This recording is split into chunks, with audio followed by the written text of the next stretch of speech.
Good morning friends. I hope आप सब अच्छे होंगे। आपका स्वागत है आपके अपनी YouTube channel current affairs for exam में। चलिए आज दिनांक 17/2/2025 की प्रश्नावली शुरू करते हैं।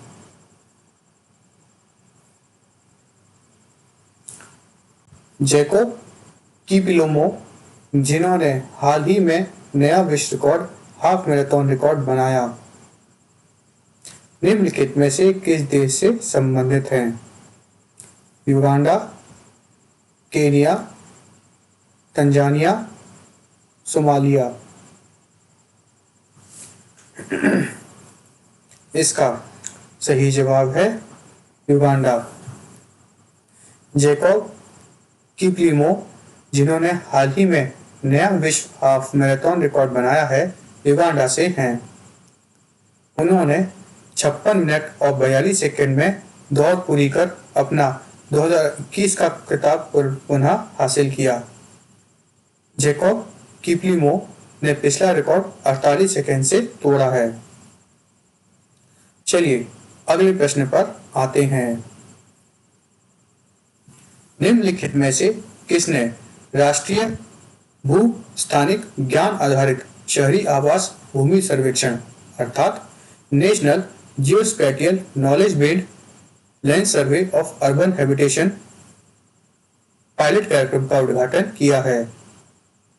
श्रीमती द्रौपदी मुर्मू, श्री शिवराज सिंह चौहान, श्री नरेंद्र मोदी, श्री अमित शाह।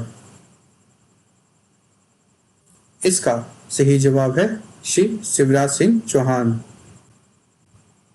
हाल ही में श्री शिवराज सिंह चौहान ने national geospatial knowledge based land survey of urban habitation Naksha pilot कार्यक्रम का उद्घाटन किया है।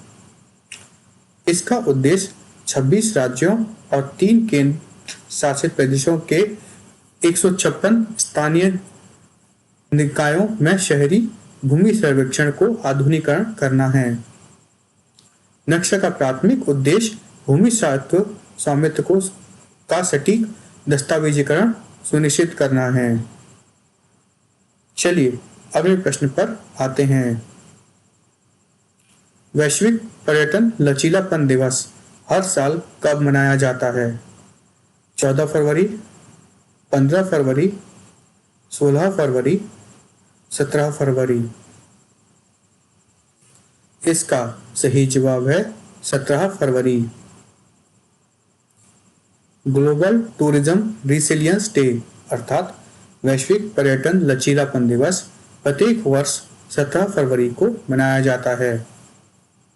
इस दिवस की स्थापना संयुक्त राष्ट्र महासभा द्वारा एक लचीले पर्यटन उद्योग के विकास को बढ़ावा देने के लिए की गई थी। वैश्विक पर्यटन लचीलापन दिवस का थीम है building tourism resilience through digital transformation. चलिए अगले प्रश्न पर आते हैं। निम्नलिखित में से किस मंत्रालय ने प्रधानमंत्री योग पुरस्कार 2025 की घोषणा की है? ऊर्जा मंत्रालय, शिक्षा मंत्रालय, रक्षा मंत्रालय, आयुष मंत्रालय।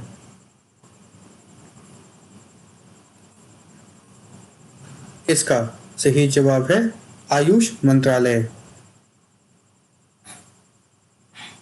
आयुष मंत्रालय ने प्रधानमंत्री योग पुरस्कार 2025 की घोषणा की है। यह पुरस्कार प्रतिवर्ष 21 जून को मनाए जाने वाले अंतर्राष्ट्रीय योग दिवस पर प्रदान किए जाते हैं। यह पुरस्कार उन व्यक्तियों और संगठनों को प्रदान किए जाते हैं जिन्होंने राष्ट्रीय और अंतर्राष्ट्रीय स्तर पर योग के प्रचार और विकास में महत्वपूर्ण और निरंतर योगदान दिया है। चलिए अगले प्रश्न पर आते हैं। निम्नलिखित में से किस मंत्रालय ने उद्यमिता के लिए AI for entrepreneurship micro learning module launch किया है?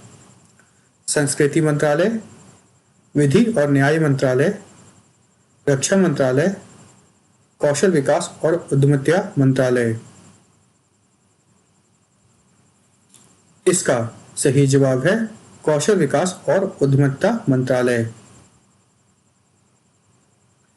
Ministry of skill development and entrepreneurship ने AI for entrepreneurship micro learning module launch किया है।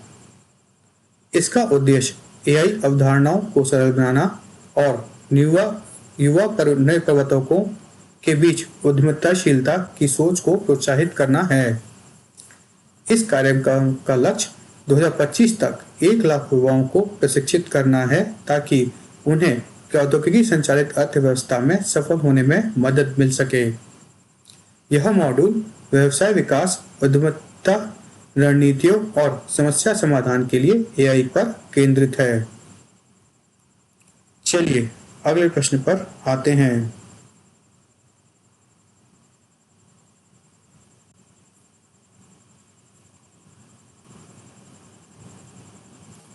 निम्नलिखित में से किस राज्य मंत्रिमंडल ने हाल ही में एकीकृत स्वच्छ ऊर्जा नीति 2025 को मंजूरी दी है?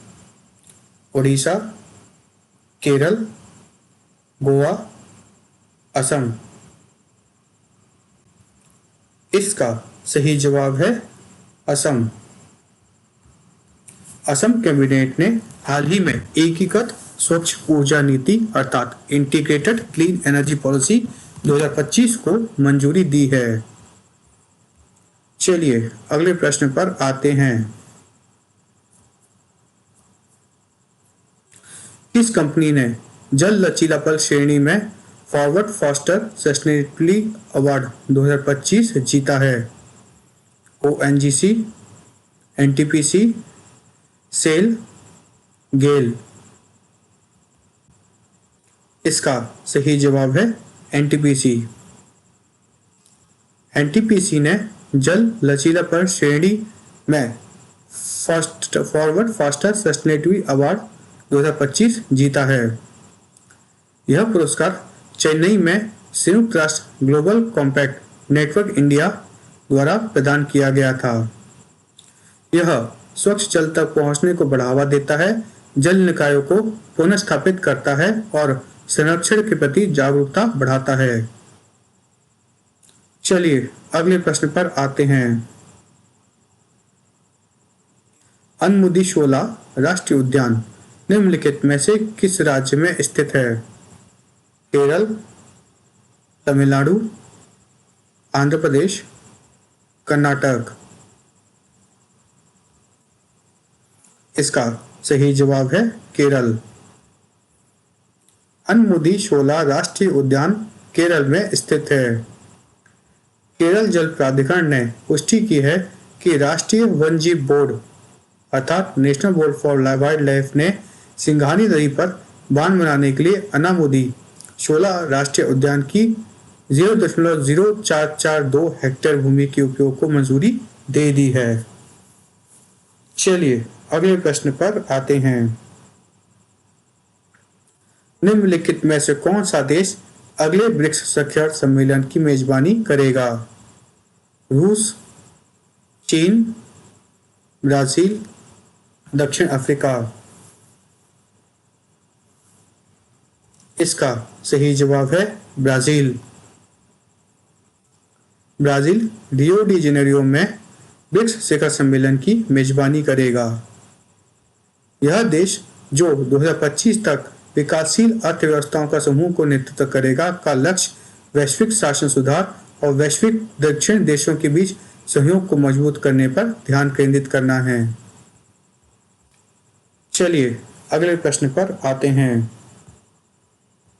निम्नलिखित में से किस राज्य सरकार ने वंचित परिवार की महिलाओं को सशक्त बनाने के लिए जी सफल पहल शुरू की है?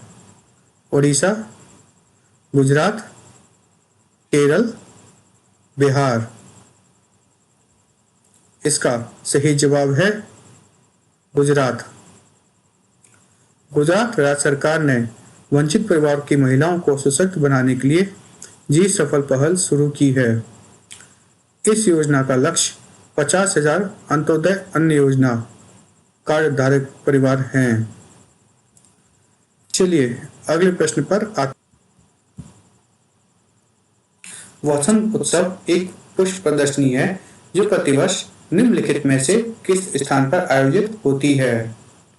नोएडा, मुंबई, जयपुर, रांची। इसका सही जवाब है नोएडा। नोएडा वसंत उत्सव एक पुष्प प्रदर्शनी है जो प्रतिवर्ष नोएडा उत्तर प्रदेश में आयोजित होती है। 2025 का शो 20 से 23 फरवरी तक सेक्टर 33A के शिवालिक पार्क में आयोजित किया गया था। यह थीम महाकुंभ से प्रेरित थी। चलिए अगले प्रश्न पर आते हैं। 23वें राष्ट्रीय पैरा एथलेटिक चैंपियनशिप हाल ही में निम्नलिखित में से किस स्थान पर शुरू हुई? मुंबई, पणजी, भुवनेश्वर, चेन्नई। इसका सही जवाब है चेन्नई। हाल ही में चेन्नई में 23वां राष्ट्रीय पैरा एथलेटिक चैंपियनशिप शुरू हुई। चलिए अगले प्रश्न पर आते हैं। अदानी समूह ने हाल ही में निम्नलिखित में से किस देश में $442 मिलियन की पवन ऊर्जा परियोजना से हटने की घोषणा की है? श्रीलंका, चाड, नाइजीरिया, भूटान। इसका सही जवाब है श्रीलंका। अदानी समूह ने हाल ही में श्रीलंका में $442 मिलियन की पवन ऊर्जा परियोजना से हटने की घोषणा की है। नई श्रीलंकाई सरकार प्रति यूनिट बिजली की सहमत कीमत पर फिर से बातचीत करना चाहती थी, जिसे अदानी समूह ने स्वीकार नहीं किया। फ्रेंड्स, आज का सेशन यही समाप्त होता है। आपको हमारा सेशन कैसा लगा कमेंट करके बताइएगा तथा लाइक एवं सब्सक्राइब अवश्य कीजिएगा। धन्यवाद।